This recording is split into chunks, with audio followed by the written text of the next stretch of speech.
한 절씩 기도하겠습니다. 그 후에 예수께서 디베랴 호수에서 또 제자들에게 자기를 나타내신 일은 이러하니라.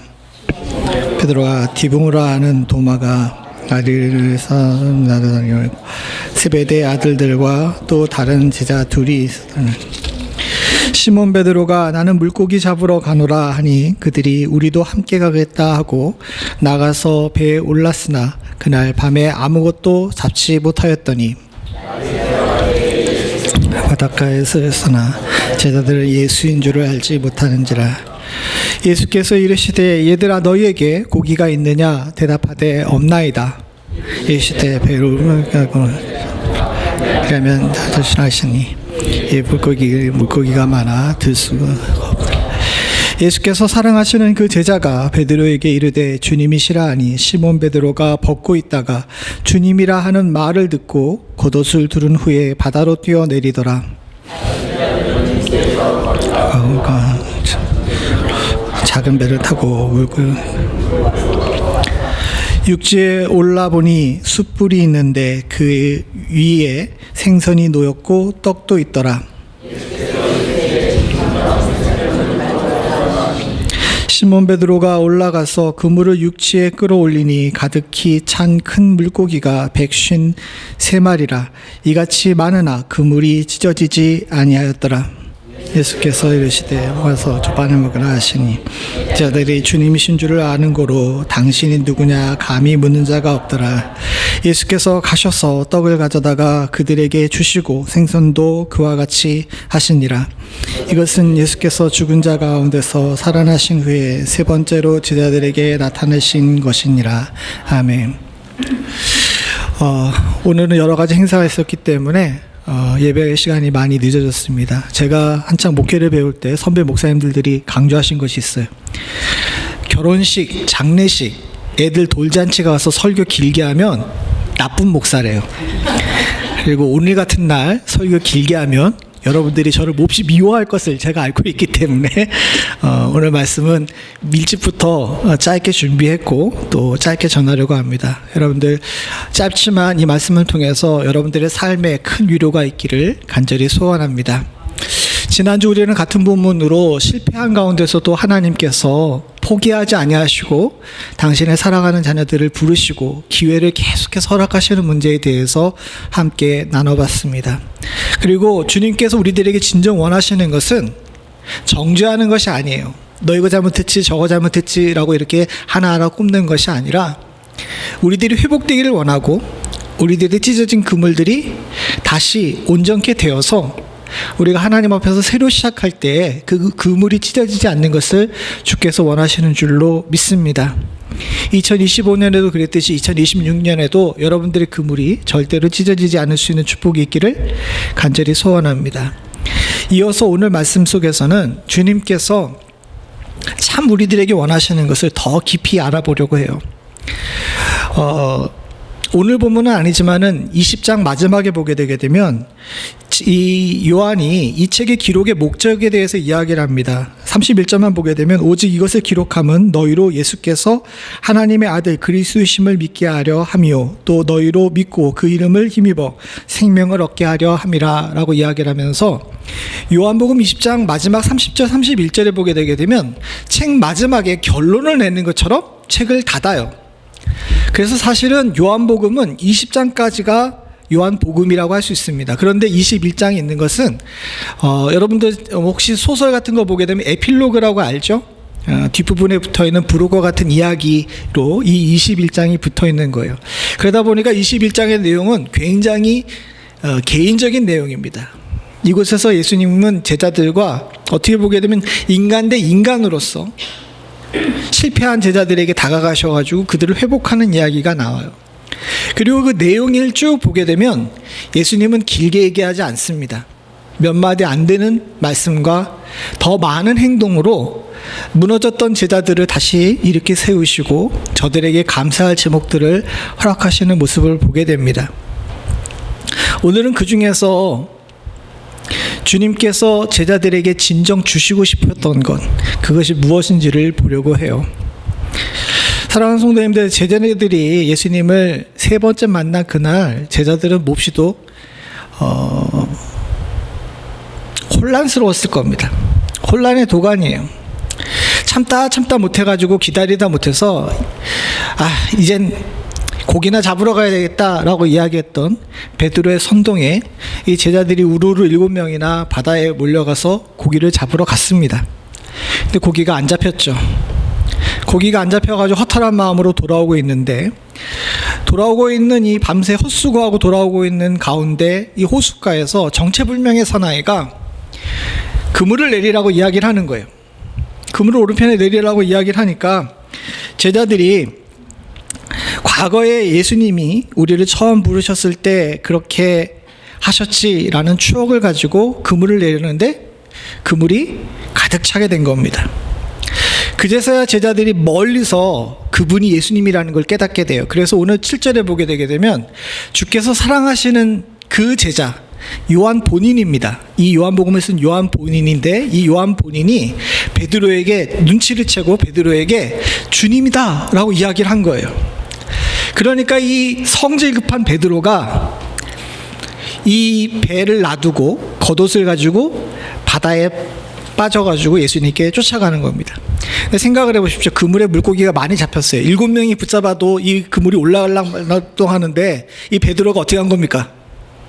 그물을 놔두고 지 혼자 바다에 들어갔으면 나머지 6명은 어때요? 난리가 났죠. 7명도 감당하기 힘든 그물인데 그 베드로가 자기 옷만 달랑 들고서 바다로 갔으면 솔직하게 얘기하면 베드로가 별로 인간성이 안 좋은 거야.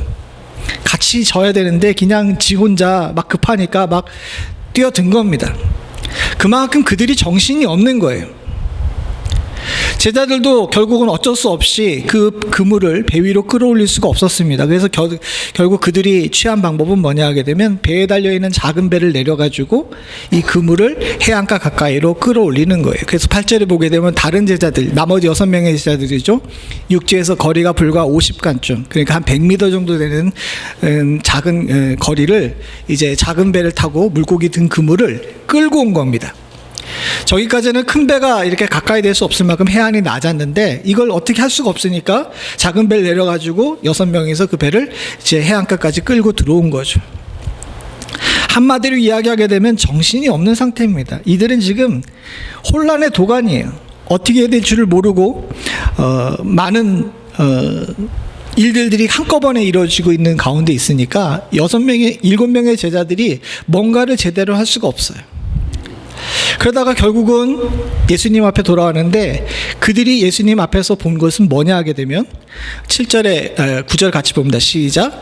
일주기에 올라와 보니 숯불이 있는데 그 위에 생선이 놓여있고 떡도 있더라. 혼란해서 어쩔 줄 모르는 7명의 제자들이 막 난리를 치면서 예수님 앞에 왔는데 그곳에서 가서 보니까 예수님이 거기서 뭐하고 계세요? 불 펴놓고 고기 굽고 계시는 겁니다.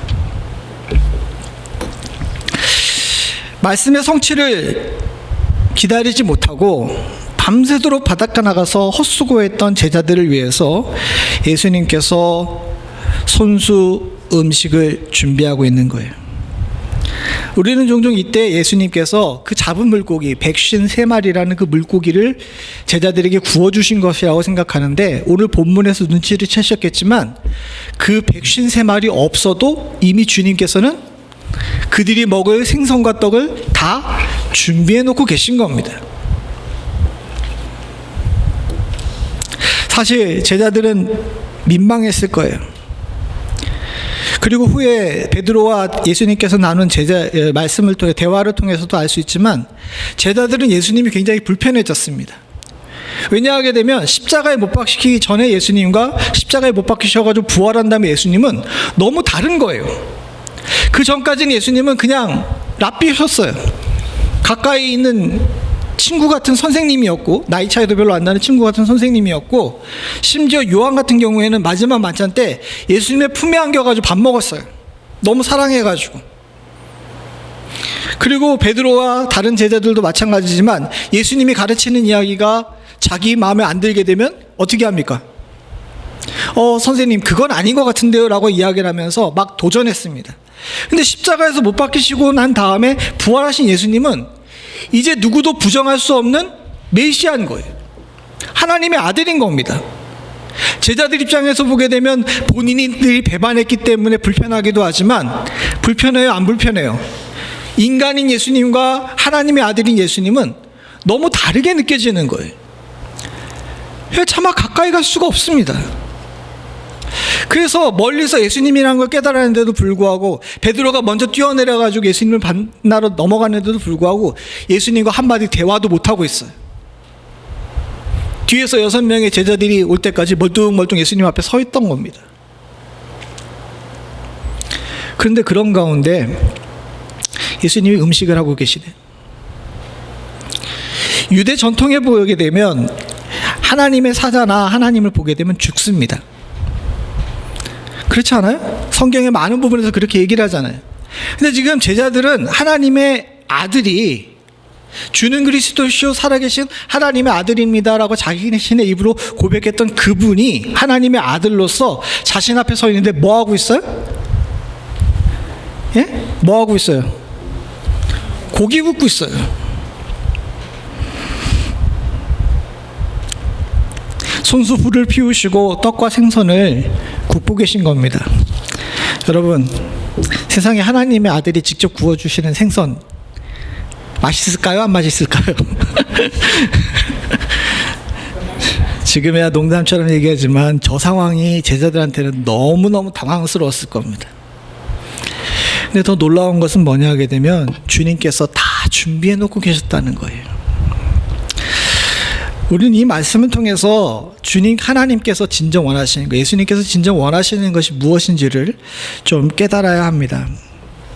오늘날 세상은요, 많은 사람들이 성과를 굉장히 중시 여겨요. 존재보다는 성과를 더 중시 여깁니다. 사람을 평가할 때도, 한 해를 마감할 때도 그 사람이라는 그 자체에 집중하기보다는 그 사람 손에 무엇이 쥐어져 있는지, 그 사람이 1년 동안 무엇을 이루었는지에 더 집중하는 경우가 많이 있습니다. 물론 성경에도 열매를 보아 알리라 라고 이야기를 하면서 행위가 있어야 됨을 분명히 얘기를 합니다. 그런데 여기서 열매를 보아 알리라고 이야기하는 것은 하나님 앞에 드릴 열매를 이야기하는 거예요. 그 얘기는 즉 뭐냐 하게 되면 지금 당장 열매 맺는 것이 아니라 우리가 이 생의 생명이 끝나고 나서 하나님 앞에 올라갈 때 드릴 열매를 이야기를 하는 거죠. 그리고 그 열매가 잘생겼니 못생겼니, 받으실 만한지 안 받으실 만한지를 판단하고 결정하시는 분은 누구세요? 하나님이신 거예요. 우리가 야, 너 열매가 그러냐, 너 진짜 예수 믿는 거야, 이렇게 얘기할 수 있는 자격이 없는 거예요. 그건 오로지 하나님께서만 하실 수 있는 일이고 하나님 앞에만 드릴 겁니다. 지금 당장은요, 저도 그렇고 여러분들도 그렇고 과정 가운데 있는 거예요. 그리고 주님께서는 과정 가운데 있는 우리들에게 꼭 필요한 것이 무엇인지를 알고 계십니다. 그게 뭐냐 하면, 사랑하는 성도님들, 성과가 아니라 회복을 필요로 하고 있다는 사실을 너무도 잘 알고 계세요. 안타까운 이야기지만 인간이란 존재 자체는 실패가 보장되어 있는 삶을 살고 있습니다. 좀 이상하죠? 성공이 보장된 삶이라고 하도 광고 카피가 많이 나와서 그런데, 신학적 관점에서 보게 되면, 또 철학적 관점에서 보게 되면 인생이란 것 자체는 실패가 이미 포함되어 있는 거예요. 그렇기 때문에 누구나 다 실패하고 넘어집니다. 아이들을 보죠. 아이들이 제일 먼저 실패하는 게 뭔지 아십니까? 아이들이 제일 먼저 실패하는 게, 아동심리학자들이 얘기하는데 아이들이 가장 먼저 실패를 경험하는 게 뭐냐면 걷는 거래요. 이 뒤집기 때까지는 그냥 본능이고, 이 걸을 때부터는 인지가 생긴다라고 이야기를 합니다. 걸음 걸을 때 아이들 보시게 되면 아이들이 어느 날 벌떡 일어나가지고 투벅투벅 걸어요? 아니죠. 한 걸음을 뛰기 위해서 참 많은 실패를 경험합니다.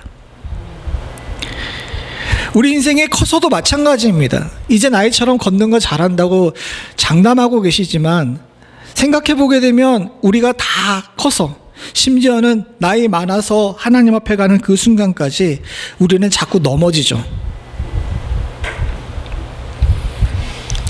그리고 그 실패를 부끄러워해가지고 어찌할 바를 모르는 것이 우리의 인생입니다. 근데 주님이 그걸 모르실까요? 사랑하는 성도님들, 우리가 분명히 기억해야 될 것이 있는데 우리를 만드신 분은 그분이십니다. 그리고 우리의 삶 전체를 갖다가 세세하게 들여다보고 계신 분도 그분이세요. 내가 잘 걷는 것도, 내가 넘어지는 것도, 나의 첫걸음도 주님께서 다 보고 계시는 줄로 믿습니다. 그런데 주님께서는 한 번도 우리 보고 넘어졌다고 뭐라 그러지 않으세요. 도리어 아이가 넘어졌을 때 엄마가 달려가서 괜찮아 다음에 꼭 걸을 수 있어 라고 이야기하는 것처럼 주께서 우리들에게 다가오셔가지고 아무 소리도 안 하시고 다 차려놓고 밥을 준비하는 것처럼 우리들의 회복에 주님께서 관심을 가지고 계시는 겁니다. 사랑하는 성도님들, 이 주님의 마음을 여러분들이 꼭 기억하실 수 있기를 소원합니다. 제자들은 배신자였어요. 제자들은 실패자였어요. 제자들은 지금 주님 앞에 아무것도 내놓을 수 있는 것이 없는 사람이었습니다. 주님은 그걸 탓하지 않으세요. 도리어 지치고 힘들고 배반하고 실패했던 제자들을 향하여서 아무 말 안 하시고 떡과 고기를 구워주고 계십니다. 실패한 사람들에게만 그런 것이 아닙니다. 성공한 사람에게도 마찬가지예요. 예수님이 성과보다는 우리의 존재 자체에 관심이 있다는 것을 어떻게 또 알 수 있냐 하게 되면 제자들이 성공할 때도 있었어요. 여기 요한복음 21장에 나온 것처럼 실패한 제자들도 있지만 성공한 제자들도 있었습니다. 마가복음 6장에 보게 되면 주님께서 제자들을 부르십니다. 7절에 12제자들을 부르시고 둘씩 짝을 맞춰가지고 파송을 해요. 보내시면서 더러운 귀신을 제어하는 권능을 그들에게 주셨습니다. 근데 이 제자들이 나가서 성공해요, 안 성공해요? 나오잖아요. 12절부터 13절에 보게 되면 이들이 와서 대성공을 이룹니다.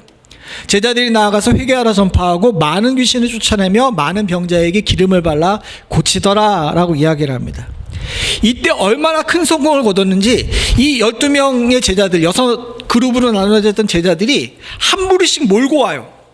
그 몰고 와가지고 예수님 앞에 모인 사람들이 오병이어의 기적을 맛봤던 사람들입니다. 어른만 5,000명, 다른 여자들과 아이들까지 합하게 되면 거의 10,000명에 가까운 숫자를 이 제자들이 다 몰고 와요.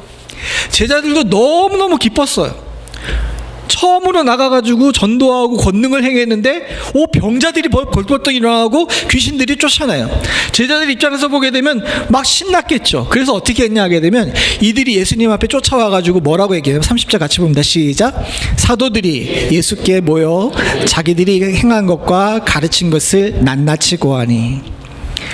눈치를 채셨는지 모르겠지만 6장 7절에는 제자라고 얘기하고 12절에도 제자라고 이야기를 하는데 30절에는 이 사람들을 뭐라고 불러요? 사도예요. 이제 자격을 취득한 거야. 제자에서 주님의 일을 하는 사람으로 이제 자격을 취득한 거죠.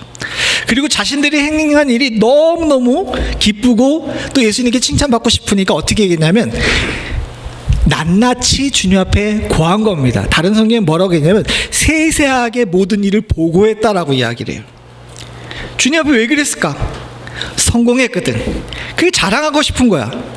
그러면 제가 만약에 성공해가지고 장로님한테 가가지고 아유 장로님 내가 오늘 이번 주 이런 일이 있었습니다. 그러면 장로님께서 아이고 목사님 수고하셨네요. 잘하셨네요. 이렇게 얘기해주면 되게 좋겠죠. 제자들도 아마 그걸 기대하고 그렇게 낱낱이 이야기했을 텐데 주님의 반응이 조금 의외예요. 31절 같이 봅니다. 시작. 이르시되 너희는 따로 한적한 곳에 가서 잠깐 쉬어라 하시니 이는 오고 가는 사람들이 많아 음식 먹을 겨를도 없습니다. 주님은 칭찬 안 하세요. 도리어 칭찬 안 하시고 도리어 이렇게 얘기를 하십니다.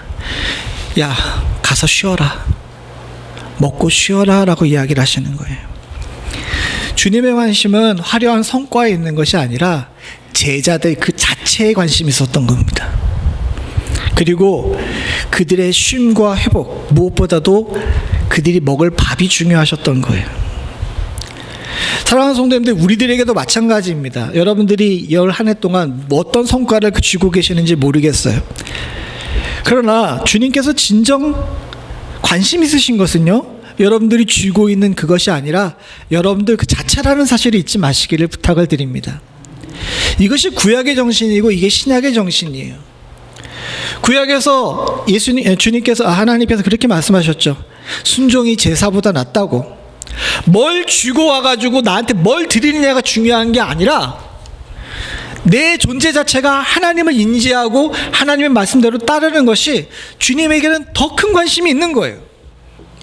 예수님도 마찬가지였죠. 부자의 헌금함에 드리는 수많은 헌금이 중요한 게 아니라 과부의 2렙돈을 더 크다라고 얘기하신 것은 그 안에 담겨 있는 존재가 있기 때문에 그렇습니다. 복음성가 중에 당신은 사랑받기 위해 태어난 사람이라는 복음성가가 있잖아요. 사랑하는 성도님들, 우리는요, 주님 앞에 여러분들 그 자체로만으로도 기쁜 존재라는 사실을 기억하셔야 돼요. 사가랴도 이야기하잖아요. 하나님께서 우리를 향해 기쁨을 참지 못하신다고 이야기를 합니다. 주님의 관심은 바로 거기 있어요. 여러분들이 어떤 차를 타고 어떤 집에 살고 어떤 직업을 가지고 있고 얼마나 많은 돈을 통장에 쌓아놨는지가 중요한 게 아니고 1년 동안 교회에 얼마나 많은 헌금을 하고 어떤 희생을 했다는 것, 그런 것이 중요한 게 아니고 여러분들 그 자체가 중요합니다. 주님은 그걸 보고 계세요.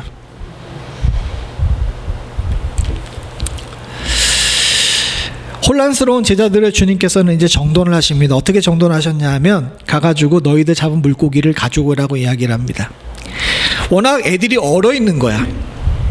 7명의 애들이 있는데 앞에 있는 음식을 보면서도 멀뚱멀뚱 서 있는 거죠. 그러니까 예수님께서 어떻게 했냐면, 야, 니들 잡은 물고기를 가서 가져오라 라고 이야기를 합니다. 이미 물고기가 있는데. 민망했던 제자들이 어느 정도 전동된 다음에 주님께서 하신 말씀이 있어요. 어떻게 말씀하시냐 하게 되면 12절 같이 한번 봅니다. 시작. 예수께서 이르시되 와서 조반을 먹으라 하시니 제자들이 주님이신 줄 아는 고로 당신이 누구냐 감히 묻는 자가 없더라. 묘한 게 멀뚱멀뚱 서 있는 7명의 제자들이 있는데 예수님께서 인사를 안 해. 베드로야, 야고보야, 나다니엘아, 도마야 하고 인사를 안 해. 그냥 뭐라고 얘기합니까? 밥 먹어라 라고 이야기를 하시는 거죠. 이게 얼마나 당황스러웠는지 사도 요한도 감상처럼 뭐라고 얘기를 뒤에 써놨냐 하게 되면 제자들이 주님이신 줄을 아는 거로 당신이 누구냐고 감히 묻는 자가 없더라 라고 이야기를 하면서 그 당시에 얼마나 당황스러운 상황이었는지를 갖다가 설명해 주고 있습니다. 그런데 오늘 우리 성경에는 와서 조반을 먹으라 라고 이야기를 하죠. 조반이 뭡니까? 아침밥. 되게 고상한 단어를 썼어요. 그러다 보니까 이게 느낌이 잘 안 오는데 헬라어 원어를 보게 되면 저게 그렇게 막 격식 있는 그런 단어가 아닙니다. 좀 이제 유식한 척을 해야 되니까 오래간만에 헬라어를 봅니다. 그냥 위에 거는 무시하세요. 여러분들이 봐야 몰라. 밑에 발음을 뭐라고 됩니까? 뒤태 아리스테사스. 발음이 좋으신데? 뒤태라는 단어는 오라라는 명령어예요. 그 다음에 이 뒤에 중요한 게 있는데 아리스테사테라고 이야기를 하는데 너는 와서 밥을 먹으라라는 뜻입니다. 이제 여기서 앞에 나와 있는 아리스본이라고 나오는 앞에 있는 이 접두사가 이제 이 조반이라고 우리에게 번역이 되는데 사실은요 조반이라고 번역하기보다 그냥 밥이라고 번역해야 돼요. 저 단어는 어떤 때 쓰는 거냐면 어머니가 왜 밥 준비 다 된 다음에 각 방에 흩어져 있는 애들한테 어떻게 얘기를 합니까? 야! 다 됐어 와 밥 먹어! 이 얘기하는 거랑 똑같은 거예요. 저기 나와 있는 아리스본이라는 단어는 뭐 조반이니 만찬이니 하면서 격식 있는 단어가 아니라 삶을 위해서 필요한 영양소를 공급받기 위한 식사예요. 그러니까 이 얘기는 뭐냐면 시간에 맞춰서 먹는 밥뿐만 아니라 왜 일하다가 먹는 그런 음식들 있잖아요. 새참 같은 거 이런 거에도 쓰는 단어입니다. 우리가 예수님이 목수라고 이렇게 성경에 번역되기 때문에 되게 뭐라 그래야 되나 전문직 종사자라고 생각을 하는데, 미국에서는 목수가 굉장히 전문직 종사자입니다. 돈 잘 벌어요. 그런데 사실은 튜테라고 되어 있는 이 번역된 이 목수라는 단어는요, 오늘날로 정확하게 번역을 하게 되면 일용직 잡부예요. 예수님께서 일용직 잡부로 사셨던 겁니다. 그냥 때로는 돌도 지고 때로는 나무도 만지고 하면서 이제 일 있을 때마다 부르는 건축 노동자 같은 그런 삶을 사셨어요. 이런 사람들에게 있어서 제일 중요한 게 뭡니까? 밥이에요. 밥. 저도 이제 대학 다닐 때 노가다를 뛰어봐서 아는데, 노가다 뛰는데, 큰 노가다 뛰는데 가게 되면 항상 뭐가 따라옵니까? 예? 한밥집이라고 아세요? 예, 거기 밥이 되게 잘 나와요. 그리고 맛있어. 일하다 먹어서 맛있는 게 아니라 생각나가지고 후에 일 안 할 때도 가서 먹어봤는데 거기가 굉장히 맛있어요. 그만큼 밥이 중요해요. 일용직 노동자들한테는. 그때 쓰는 단어예요. 저 단어가. 예수님이 누구보다도 노동이라는 것을 알았기 때문에 지금 제자들이 밤새도록 헛금을질하고 와가지고 얼마나 배고픈지를 아신 겁니다. 그러니까 마치 엄마가 자식에게 야 와서 밥 먹어 라고 이야기하는 것처럼 그렇게 이야기를 하시면서 제자들의 식사에 초대하신 겁니다. 저 듀티 아리스타테는요, 초대장도 필요 없고요, 드레스 코드도 필요 없고요, 어떤 성과나 어떤 자격도 필요가 없습니다. 그냥 식구니까 허락된 평범한 자리예요. 오늘도 수고했으니 먹고 힘내자라고 이야기하는 엄마가 차려준 밥상과 같은 의미를 가지고 있는 것입니다. 사실 그런데 오늘날 우리들은 자격을 증명하는 식사 자리에 너무 익숙해요. 좀 예로 거친 표현이긴 하지만 한국 사회에서 사람을 평가하는 이런 말이 있습니다. 취업이나 입시에 실패한 자녀를 향해 부모가 종종 쓰는 말이죠. 취업에 실패한 아이가 이제 밥을 먹으러 나왔어요. 그러면 이제 아버지랑 어머니가 앉아 있으면서 그 아이를 향해 뭐라고 얘기합니까? 예? 우리 집사님은 그래도 점잖게 얘기하시네. 드라마 못 보셨어요? 뭐라고 얘기를 해요? 야, 넌 밥이 목구멍대로 넘어가냐? 이렇게 얘기하잖아요. 이 말이 얼마나 파괴적이고 왜곡된 인생관을 담고 있는지 모릅니다. 사실 그 자녀들이 그 부모들에게 처음 왔을 때에는 존재 자체만으로도 너무너무 기뻤을 거예요. 그 아이를 처음 잡았을 때는 야, 건강하게만 커라. 건강하게만 커라. 그것도 아니라 야, 오랫동안 기다렸는데 네가 나한테 와가지고 너무 고맙다라고 이렇게 귀하게 여겼는데 어느 한순간 밥 먹을 자격도 상실한 존재가 돼버린 거예요.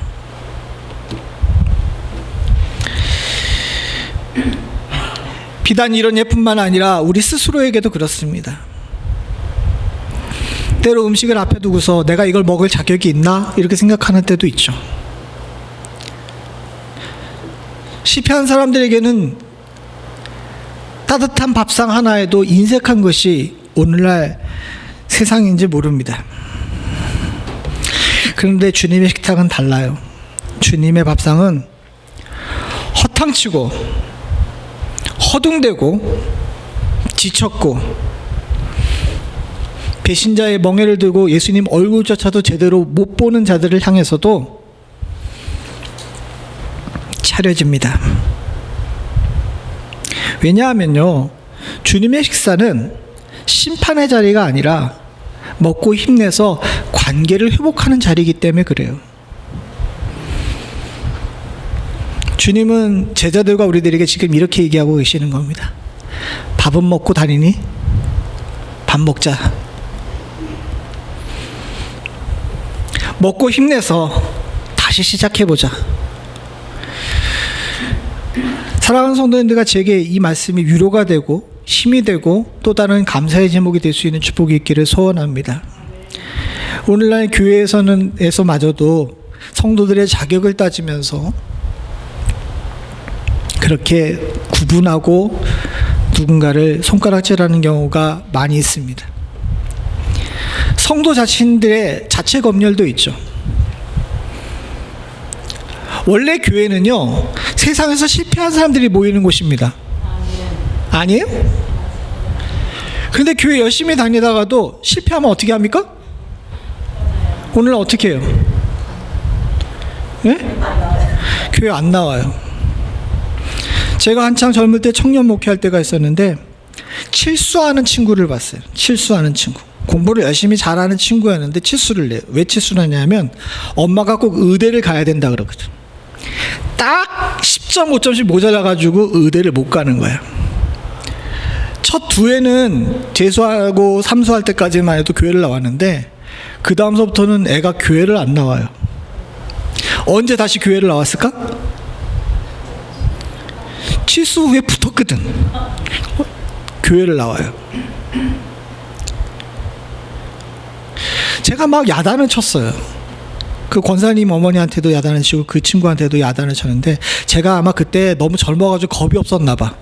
막 그렇게 야단을 치면 다들 이제 교회를 떠날 텐데 막 야단을 쳤어요.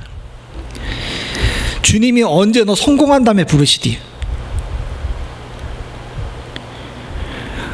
네가 의대를 가던 의대를 가지 않던 넌 하나님의 아들인데 왜 예배의 자리를 지키지 못하냐 하면서 막 야단을 쳤던 기억이 납니다.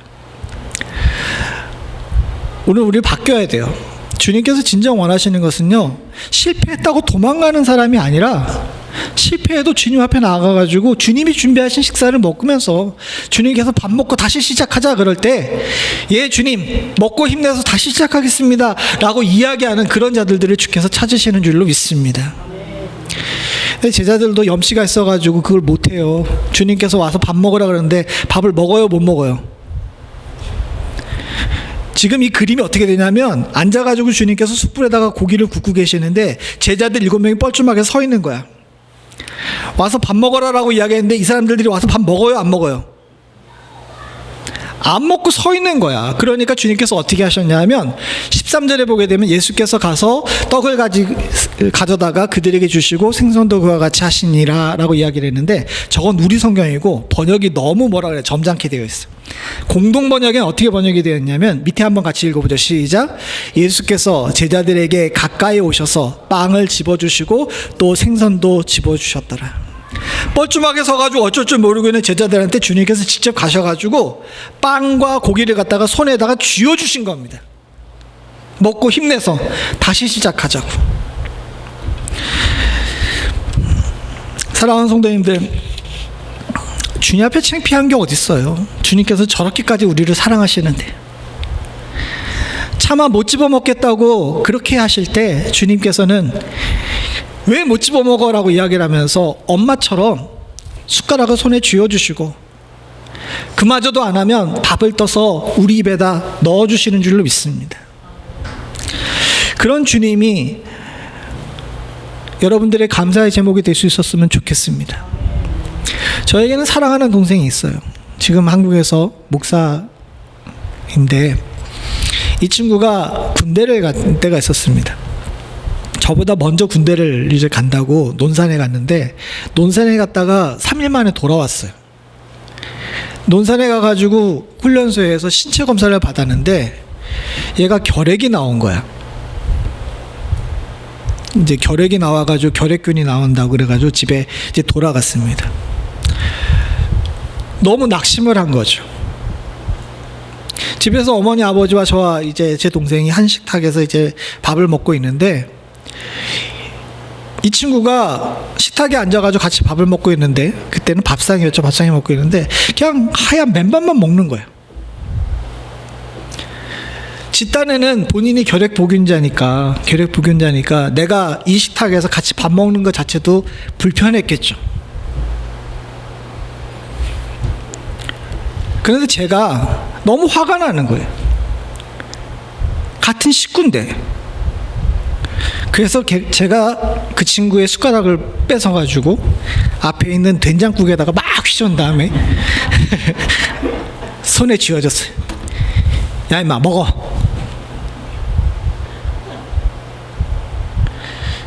사실 이러면 안 되죠. 이러면 안 되는데 그렇게 되더라고요. 왜? 식구니까. 주님께서도 여러분들과 저의 관계를 그렇게 설정하기를 원하십니다. 뭐가 부끄러워요? 뭐가 창피해요? 뭐가 감사할 제목이 없어요?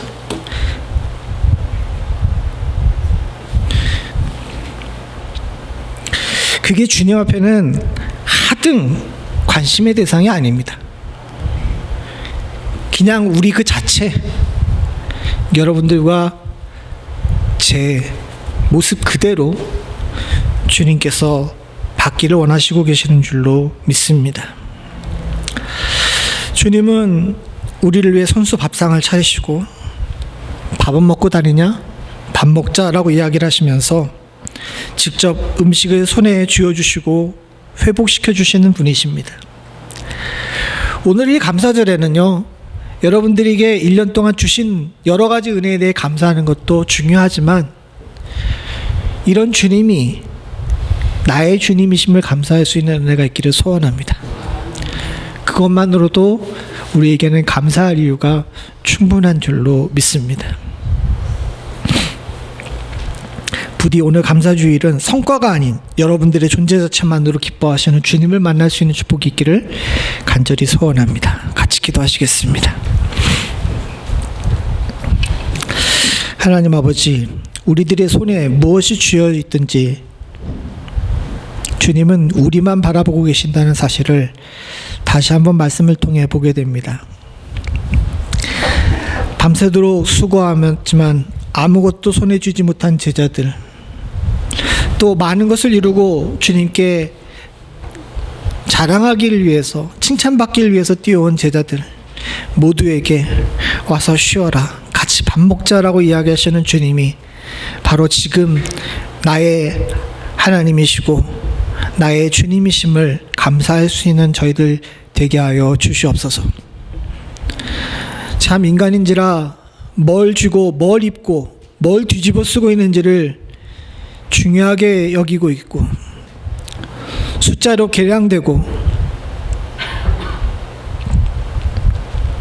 타고 다니는 차와 살고 있는 집으로 사람을 나누는 세상 속에 살고 있지만 주님 앞에서는 그것이 아무런 의미가 없음을 다시 한번 저희들 깨달을 수 있게 하여 주시옵고, 날 내 모습 그대로 받으시는 주님을 감사할 수 있는 복된 감사절 되게 하여 주시옵소서.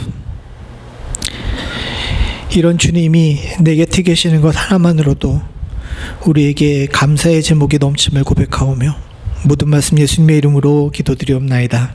아멘.